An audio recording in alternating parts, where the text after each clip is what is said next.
홍준표 대구시장이 정무직 기관장의 임기를 시장과 맞추는 조례안을 발의했습니다. 한편 대구시의회는 홍 시장 뜻에 대해 총론에서는 동감하지만 강론에 문제가 있다는 반응을 보이고 있습니다. 아사히글라스 협력업체 비정규직 노동자들이 불법 파견과 부당 노동행위와 관련한 소송에서 1심에 이어서 또다시 승소했습니다. 7명의 목숨을 잃고 50명이 다친 지난달 변호사 사무실 방화 사건은 최소 5개월 전부터 계획된 방화 살인이었습니다. 여러분 안녕하십니까? 7월 14일 목요일 아침 대구 MBC 뉴스투데이입니다. 네, 오늘 대구와 경북 지역은 다시 30도 이상의 낮더위를 보이겠습니다. 대기 불안정으로 소나기가 내리는 소식도 있습니다. 유하경 기상캐스터입니다. 우리 지역에는 장맛비가 꽤 많이 내렸습니다. 메말라 있던 대기가 조금은 촉촉해졌는데요. 남아있는 비구름대의 영향으로 오늘 오전까지 대구와 경북 내륙에는 5에서 10mm의 비가 가끔 지나겠습니다. 기온이 다시 오르면서 대기가 불안정해졌는데요. 때문에 오늘 오후에는 경북 북부 내륙에 5에서 40mm의 소나기가 지나겠습니다. 많이 내리는 곳은 시간당 20mm 이상의 강한 비와 함께 천둥과 번개, 돌풍을 동반해 요란하게 내릴 것으로 보이니까요. 비 피해 없도록 대비 잘하시기 바랍니다. 비가 내리면서 오늘 아침에는 안개가 낀 곳이 많습니다. 경북 북부 내륙을 중심으로 가시거리 1km 미만의 안개가 끼어 있는데요. 지대가 높은 곳은 200m도 채 안 되는 짙은 안개가 끼어 있어 오늘 아침 교통안전에 유의하셔야겠습니다. 오늘 우리 지역 대체로 흐린 가운데 기온 살펴보시면 대구 23도, 안동 25도, 김천 22도로 어제와 비슷하게 출발해서요. 한낮에는 대구 34도, 안동 32도, 김천은 33도까지 치솟으며 다시 낮더위가 기승을 부리겠습니다.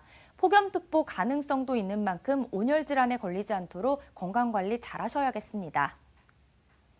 계속해서 30도가 넘는 무더위가 이어지겠고요. 당분간은 대기 불안정의 영향으로 소나기 소식이 잦을 전망입니다. 날씨였습니다. 단체장이 퇴임하면 정무직 기관장도 함께 물러나도록 하는 조례안이 전국 최초로 대구에서 발의됐습니다. 홍준표 대구시장은 문재인 정부가 임명한 인사들이 물러나지 않자 후안무치라며 공개적으로 비판해왔는데 시장에 취임하자마자 이 조례안부터 만들었습니다. 권윤수 기자입니다.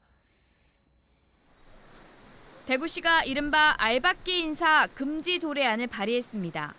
대구시 정무정책보좌공무원 출자 출연기관의 장 및 임원의 임기에 관한 특별 조례안에 따르면 정무정책보좌공무원은 새로운 시장이 선출되는 경우 시장 임기가 시작되기 전 임기가 종료됩니다.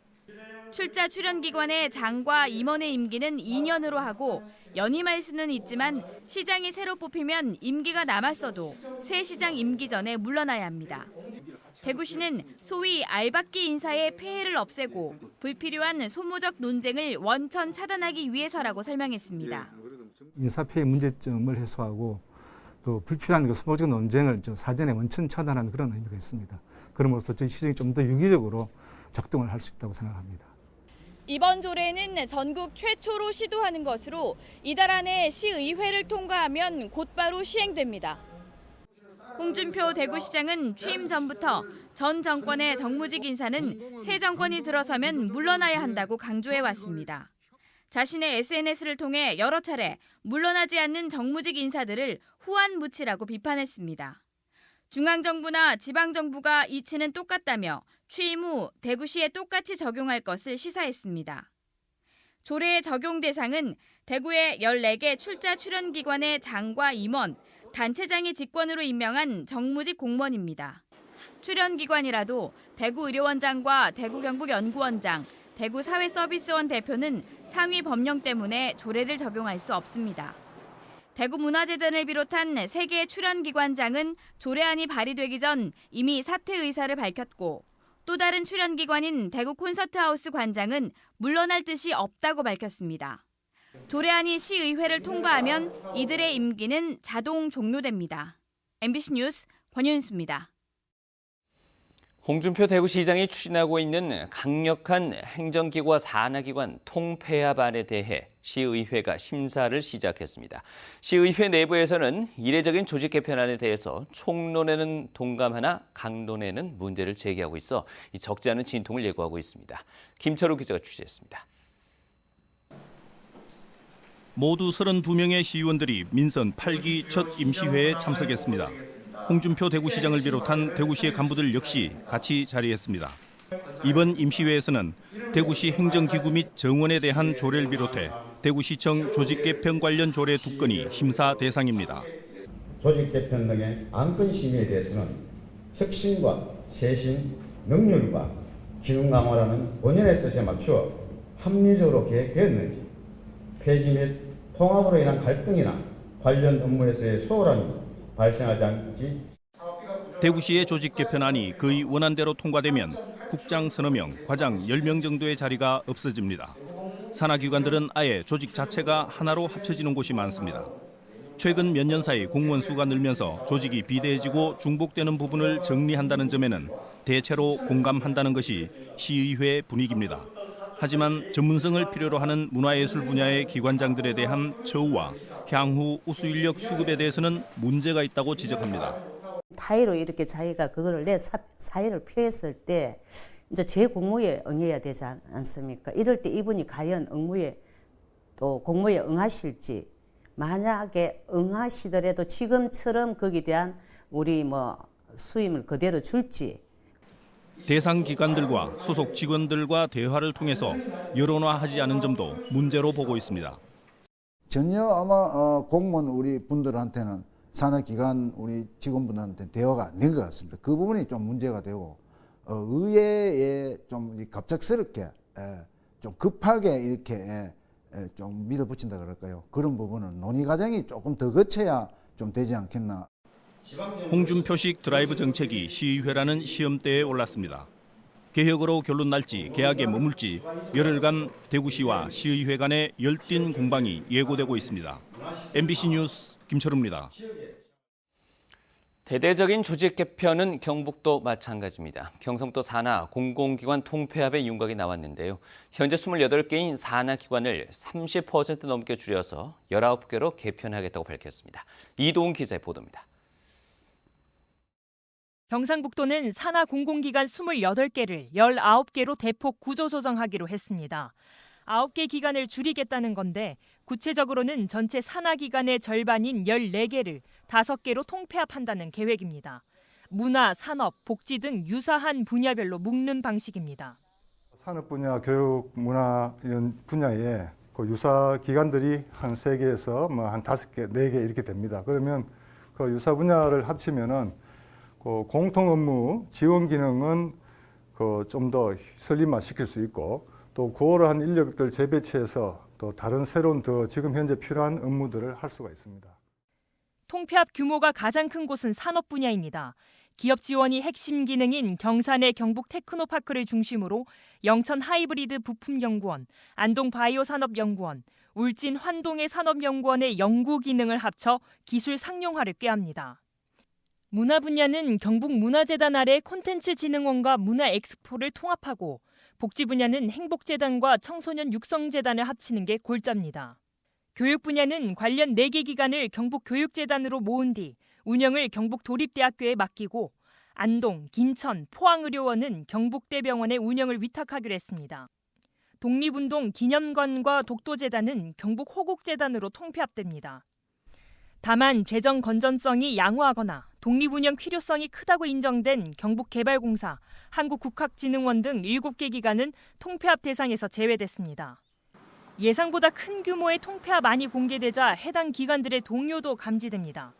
유사 기능을 합친다는 명목으로 기존 사업이 축소되거나 아예 중단되는 것 아니냐는 우려 때문입니다. 물론 미션이 있기 때문에 이걸 잘 수행하기 위해서 지금 하고 있는 각종 사업들이 차질 없이 잘 진행이 됐으면 좋겠는데, 이번 이런 변화가 거기에 악영향을 미치지 않을까 우려가 있습니다. 반발에 의식한 듯 경상북도는 통폐합 기관 소속 임직원들의 임기와 고용을 철저하게 보장하겠다고 밝혔습니다. 경상북도는 조직 개편 전담팀을 꾸려 9월까지 구체적인 계획을 확정짓고, 해당 기관 대상 설명회와 관련 조례 개정을 거쳐 연내에 통폐합을 마무리 짓겠다고 밝혔습니다. MBC 뉴스 이도훈입니다. 아사히글라스 협력업체 소속의 비정규직 노동자들이 불법 파견과 부당 노동행위 관련 소송에서 이번에도 승소했습니다. 1심에 이어 2심 법원에서도 원청이 해고 노동자들을 직접 고용할 의무가 있다고 본 겁니다. 보도에 김은혜 기자입니다. 구미 아사히글라스 비정규직 해고 노동자들이 원청업체인 AGC 화인테크노를 상대로 낸 근로에 관한 소송. 2심 재판부도 노동자들의 손을 들었습니다. 대구고법 민사3부 손병원 부장판사는 협력업체 소속 해고 노동자 차은호 씨 등 22명을 원청이 직접 고용할 의무가 있다고 본 1심과 같은 결론에 이르렀다며 사측의 항소를 기각했습니다. 재판부는 사측이 도급인의 범위를 넘는 상당한 지휘, 명령을 행사해왔고 협력업체 관리자는 원청의 지시를 전달하는 수준에 불과해 역할과 권한이 통제돼 있었다고 판단했습니다. 이례적으로 현장 검증을 한 재판부는 근로관계의 내용을 바탕으로 파견 관계를 실질적으로 판단한 사례라고 덧붙였습니다. 여전히 사내하청 형태로 도급을 위장한 불법 파견이 계속되고 있습니다. 이런 부분들에 대해서 법원이 실질적인 근로관계의 내용을 바탕으로 불법 파견을 명확히 확인함으로 인해서 직접 고용할 의무가 있다는 법원의 판단을 3년 만에 다시 한번 받아들었지만 7년째 복지투쟁을 이어가고 있는 해고 노동자들의 마음은 가볍지 않습니다. 파견법 위반 형사소송은 6년 만인 지난해 원청의 전임 일본인 사장 등에게 징역형이 선고됐지만 이들이 불복하면서 여전히 2심이 진행 중입니다. 밀린 임금 지급과 관련한 손해배상 소송은 3년 만인 다음 달에 판결을 앞두고 있습니다. 긴 시간 싸워서 민사, 형사, 법으로 다 이겨도 끝나지 않는 게 과연 누구 책임인가? 일본 기업이 아사히글라스가 국내에 들어와서 법을 지키지 않고 있는데 노동부, 사법부, 또 정부가 적극적으로 개입해서 2심 판결과 관련해 AGC 측은 주장했던 내용들이 받아들여지지 않은 점을 아쉽게 생각한다며 판결문을 검토한 뒤 상고 여부를 결정하겠다고 밝혔습니다. MBC 뉴스 김은혜입니다. 지난달 9일 7명이 목숨을 잃고 50명이 다친 대구 변호사 사무실 방화 사건의 경찰 수사가 한 달여 만에 마무리됐습니다.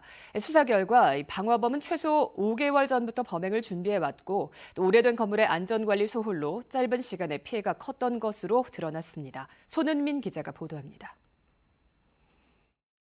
단 23분 만에 57명의 사상자를 낸 대구 변호사 사무실 참사. 경찰은 53살 천모 씨가 치밀하게 준비한 방화 살인으로 결론 내렸습니다.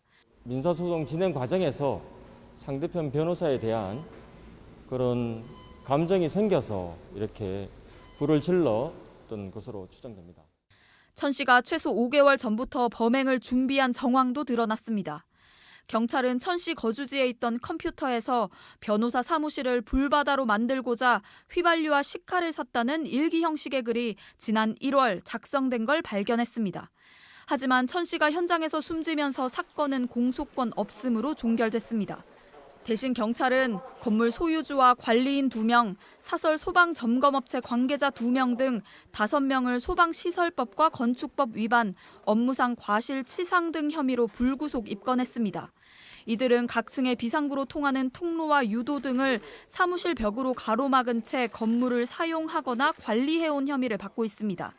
이 때문에 일부 피해자들이 각 층 비상계단을 통해 1층으로 내려왔지만 외부로 통하는 비상구가 잠겨 있어 탈출하지 못한 것으로 드러났습니다.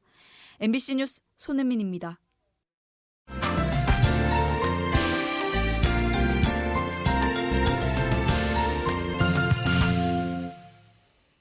제주 4.3 특별 재심과 관련해 검찰이 법원의 재심 결정에 항고하면서 논란이 일었었는데요. 이번엔 재심을 청구한 수용인들의 좌익 활동을 문제 삼으며 추가 심리를 요청해 사상 검증이 아니냐는 논란이 일고 있습니다. 제주 MBC 김찬영 기자가 보도합니다. 4.3 희생자로 유죄 판결을 받은 수용인이면 누구나 재심을 청구할 수 있도록 한 4.3 특별법 개정안.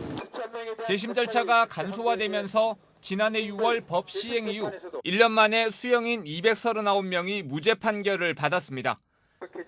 130여 명에 대한 재심 절차가 진행 중인 가운데 검찰이 느닷없이 좌익 활동 전력을 문제 삼고 나섰습니다. 검찰은 4.3 당시 국방경비법 위반 등으로 형을 선고받은 68명의 특별재심 청구 소송에서 수영인 4명이 무장대 활동과 월북 전력 등이 확인된다며 희생자 결정에 오류가 없었는지 살펴봐야 한다는 의견서를 냈습니다. 수영인 변호인 측은 4.3 특별법을 부정하는 주장이라며 반발했습니다. 이 희생자가 제주 4.3 사건 관련으로 형사재판을 받은 경우에는 재심을 청구할 수 있도록 되어 있습니다. 이런 법의 정하고 있는 내용에 정면으로 반하는 것이기 때문에 이번 검사의 의견서 좀 문제가 있다고 생각합니다. 재판부는 검찰만이 국가기관이 아니고 엄연한 중앙정부 기관인 4.3 중앙위원회의 결정을 존중해야 한다며 검찰이 사상검증을 한다는 오해를 받을 수 있다고 우려를 나타냈습니다. 또 4.3 중앙위원을 직권 증인으로 채택해 다음 재판에서 희생자 선정 과정에 대해 객관적으로 증언할 수 있도록 하겠다고 밝혔습니다. 이게 특별법을 개정해서 그래서 명예회복 다 하겠다. 국가가 잘못했다. 이래놓고 이걸 다시 검사하겠다고 하면 다시 20년 전으로 돌아가자는 얘기 아닌가. 유족들은 상당한 배반감을 느낄 것 같습니다. 4.3 특별법 개정으로 수영인들의 명예회복이 순조롭게 진행되고 있는 가운데 검찰이 다시 이념 논쟁에 불씨를 지피면서 이번 재판을 둘러싼 논란은 더 커질 것으로 보입니다. MBC 뉴스 김찬년입니다. 전국에서 처음으로 삼척에 수소 타운하우스가 들어섭니다. 수소 관련 기술이 실생활에 활용되는 시험 무대가 될 것으로 보여서 관심이 쏠리고 있습니다. MBC 강원영동의 배연한 기자가 보도합니다. 국내에서 처음으로 삼척에 수소에너지를 활용한 주택들이 들어섭니다.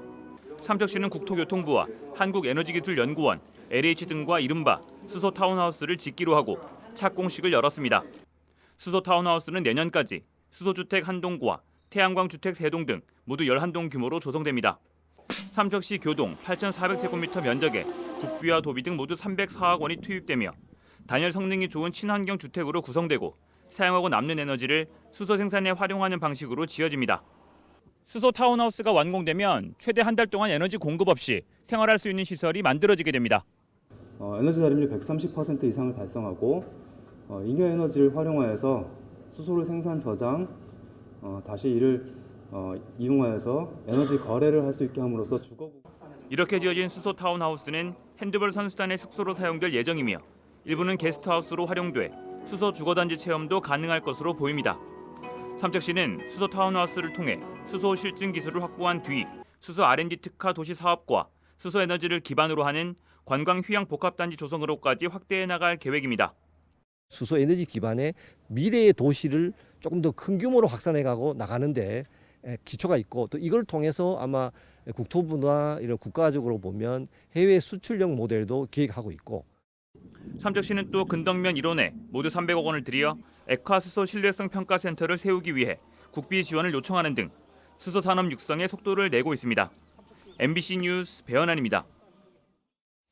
고철 가격이 오를 때면 도로의 맨홀 뚜껑이나 에어컨 실외기 등이 도난과 절도의 대상이 되곤 했는데요.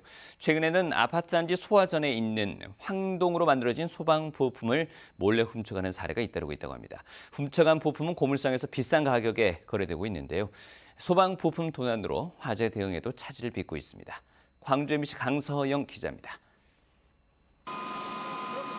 소방 호스가 방향을 잃고 이리저리 흔들립니다. 물의 압력과 방향을 조절하는 부품인 관창이 없어 제 기능을 하지 못하는 소방 호스의 모습입니다. 최근 지역 아파트 단지 소화전에서 주요 소방 부품인 관창이 잇따라 도난당하고 있습니다. 최근엔 90여 세대가 사는 광양의 한 아파트에서만 관창 20개가 한꺼번에 사라졌고 지난달에는 광주 7개 아파트 단지에서 관창 527개가 사라졌다 절반가량이 고물상에서 발견됐습니다. 관창이 고물상에서 거래되는 황동으로 만들어졌고 최근엔 고철값도 올라 절도가 기승을 부리는 건데 관창이 없으면 비상시 소화전이 무용지물이 돼 큰 화재 위험에 노출될 수밖에 없습니다. 관창이 없이 물이 그냥 나오면은 사람이 호수를 잡고 물을 제대로 쏘을 수가 없어요. 압력 때문에. 사정이 이런데도 관창은 쉽게 범죄의 표적이 되고 있습니다. 소방법상 공동주택 소화전의 의무 점검 주기가 1년에 단 2차례에 그칠 뿐만 아니라 항상 사용이 가능해야 하는 소화전의 특성상 잠금 장치를 하는 것도 불법이기 때문입니다. 소방서는 아예 기존의 황동 관창을 고물상에서 거래되지 않는 강화 플라스틱 관창으로 교체가 필요하다고 지적합니다. 이 관창은 고물상에서 취급 자체를 안 합니다. 그래서 도난의 염려가 아예 없습니다. 전남소방본부는 고물상 등지에서 관창을 대량으로 거래하려는 정황이 있을 경우 곧바로 소방서에 신고해달라고 당부했습니다. MBC 뉴스 강서영입니다. 한국은행이 기준금리를 사상 처음으로 한 번에 0.5%포인트 올리는 빅스텝을 단행하자 지역 은행을 비롯한 국내 은행들도 수신금리를 인상합니다. DGB 대구은행은 이달 18일부터 1년 이상 정기예금의 경우 0.5%포인트, 정기 적금의 경우에는 최대 0.85%를 올리기로 했습니다. 이에 따라 최고금리 적금 상품인 쓰담쓰담 적금의 금리가 최고 연 4.4%에서 최고 연 4.9%로 오릅니다. 하나은행도 오늘부터 적립식 예금 금리를 0.25%에서 0.8%포인트 올리고 NH농협은행도 내일부터 예적금 금리를 최대 0.6%포인트 상향합니다. 우리은행도 0.25%포인트에서 최대 0.6%포인트 올리고 KB국민은행 역시 수신 금리 인상을 검토하고 있습니다. 한국은행 금융통화위원회는 어제 통화정책방향회의에서 빅스텝을 단행해 기준금리를 1.75%에서 2.25%로 0.5%포인트 인상했습니다. 경상북도가 태풍이나 폭우로 인한 재해 예방을 위해서 태양광 발전 시설을 특별 점검합니다.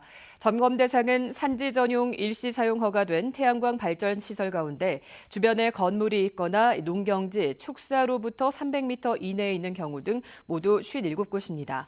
경상북도는 이번 점검에서 재해 방지 시설이 설치돼 있는지와 배수로 정비 상태는 물론 태양광 시설물 파손이나 동작 상태도 살펴볼 계획입니다. 점검 결과 가벼운 사항은 응급 보수하고 즉시 정비가 어려운 곳은 정비 계획을 세워서 이달 말까지는 조치를 끝낼 계획입니다. 경상북도의 응급의료 전용 헬기가 도입 후 9년 동안 2,623명의 환자를 이송한 것으로 집계됐습니다. 경상북도에 따르면 2,623명의 환자 가운데 중증 외상 환자가 707명으로 가장 많았고 뇌질환은 599명, 심장질환 395명으로 뒤를 이었습니다. 환자 연령대는 70대가 693명으로 가장 많았고 60대 540명, 80대 601명, 50대는 467명이었습니다.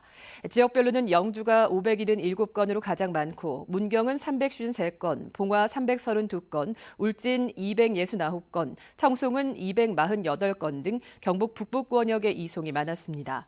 경상북도는 중증 응급 환자의 사망률을 낮추기 위해 지난 2013년 7월에 응급의료 전용 헬기를 도입한 바 있습니다.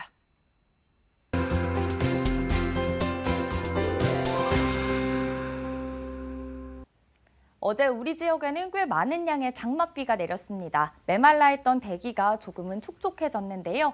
남아있는 비구름대의 영향으로 오늘 대구와 경북에는 오전까지 5에서 10mm의 비가 가끔 지나겠습니다.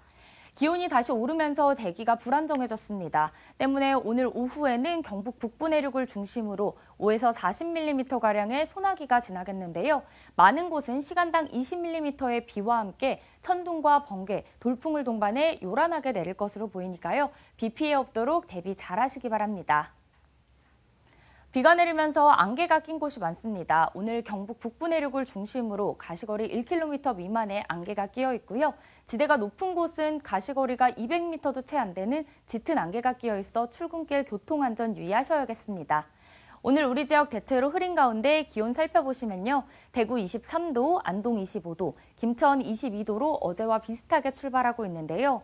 한낮에는 대구 34도, 안동 32도, 김천 33도 보이면서 오늘은 30도 이상으로 기온이 치솟으며 무더운 날씨를 보이겠습니다.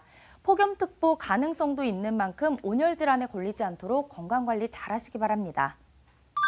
위성 영상 살펴보시면 오늘 우리 지역 정체전선의 영향을 받다가 차차 벗어나겠고요. 하늘빛은 대체로 흐리겠습니다. 다음은 자세한 지역별 날씨입니다. 대구의 아침 기온 23도, 청도도 23도로 시작합니다. 낮 최고 기온은 대구와 청도 모두 34도 보이겠습니다. 현재 구미의 아침 기온 22도, 김천도 22도 출발합니다. 낮에는 구미 32도, 김천 33도 예상됩니다. 이 시각 안동의 기온 25도, 봉화 21도 가리키고 있는데요. 낮 기온은 안동 32도, 봉화 29도로 어제보다 높겠습니다. 포항의 아침 기온 24도, 낮 기온 32도 전망됩니다. 바다의 물결은 0.5m에서 최고 2m로 잔잔하게 일겠습니다. 다시 기온이 오르면서 불볕더위가 이어지겠고요. 당분간은 대기 불안정의 영향으로 소나기 소식이 잦을 전망입니다. 날씨였습니다.